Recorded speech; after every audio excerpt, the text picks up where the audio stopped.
It's interesting what sort of trended this afternoon. Things like we're all wired up differently, addiction to devices, 75% of people taking the mobile to the loo. People agree with me that was a thing to take away from this.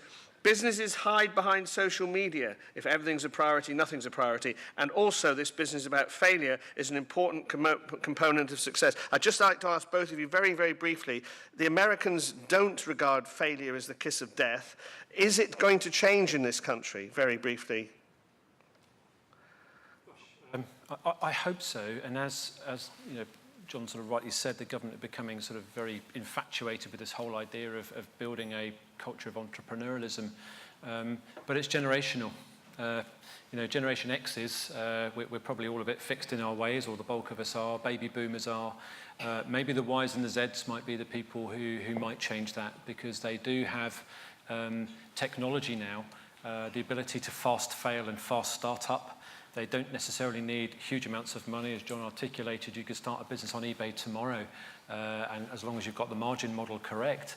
So maybe, you know, in the young people that I'm seeing, they don't fear failure in the same way. They just have been born in a different environment, and for them, kind of everything's possible. So perhaps it might take 20 years, Jim.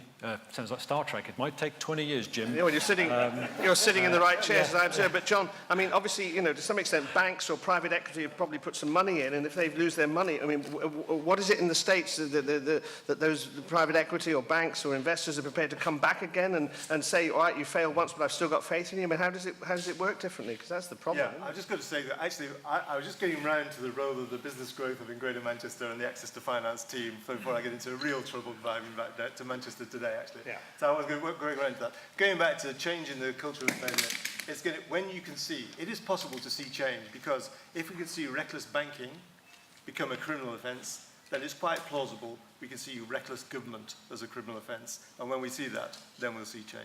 Okay. Ladies and gentlemen, put your hands together, please, for Phil and John.